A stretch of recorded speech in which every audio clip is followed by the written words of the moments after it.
Okay, we're working ourselves back at the end of the installation, but this is an IBM R51 ThinkPad, and it's the memory installation on the under the keyboard that kind of had me confused for a bit because I didn't see any videos for this. The trick is you got to take off this. You got to gently take off this orange tab from before you can get the memory in, or probably out too. I didn't take it out, but it pops on gently onto that slot there. Let's see if we can focus in on that. Yep, and then that's much better focus. And then you slide your memory in just like normal, but you do have to unpop this. You can actually pry it off with your thumb, with your fingers. Just pops right out. And then it's pretty much a piece of cake as far as popping the keyboard back in. And of course it's yeah, so there we are. Put this back in, and I believe you'll go like this and then pop it back down. Some other videos on the websites are pretty clear about how to do that part. So there it is with the memory stick back in, still unplugged, but we're going to do that in a second. And there it is, seated back on there.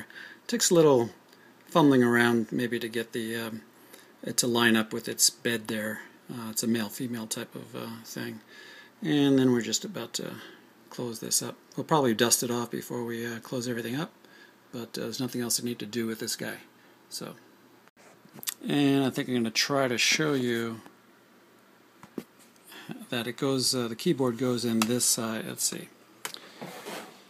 Kind of slides in this way, so just make sure that you keep an eye on, as you are putting this back together, the points here, sorry about that, and slide this in first and make it all line up. I'm not going to be able to do this with one handheld like this, and then you're going to snap down the front, okay? So there's the top, and so there's the top portion. I haven't snapped in the bottom yet, but there's the top portion all flush, and all the little tabs are inserted where they should be up in the top, and then I'm going to snap the bottom.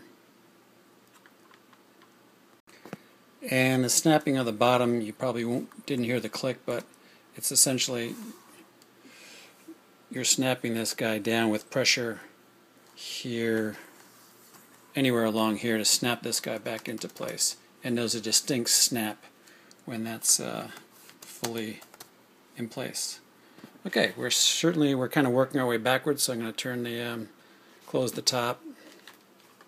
I'm going to turn this guy over, and because I was a little paranoid about screws, although you really don't have to be with the IBM, I labeled the screws and the with little pieces of sticky tape. There's only 3 screws. There's one, but if you can see the keyboard identifier there, let's see if I can focus in on that.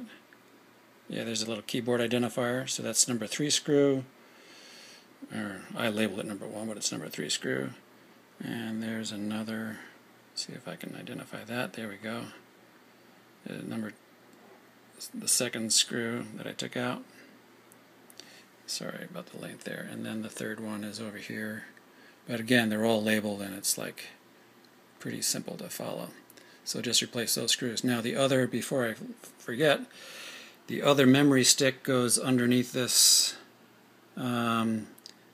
this little door here, and that's kind of labeled with memory. If you can see, that's a little symbol for memory, and that's just a piece of cake. There's nothing extraordinary about that.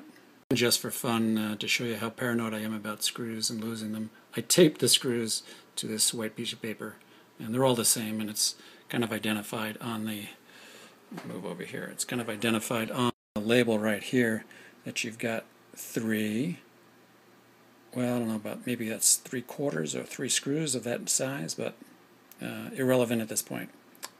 Okay, so my screws are back in. It surprisingly took a long thread to get them all the way seated, so be careful and make sure you just hand tighten them. Don't torque them down too much, but you'll feel them stop by simple hand pressure. And again, remember, I'm working backwards because I didn't think I'd video this, but you have to take the battery pack out before you do any of this type of work, and that's for all makes and models and almost any piece of equipment that you ever work on, phones and any electronic gear, take the battery out before you do any circuitry work so you don't screw things up. So I'll take these off, and good luck. Again, this is a IBM R51, I'm sorry, T51 series ThinkPad. There's my 1836, and good luck.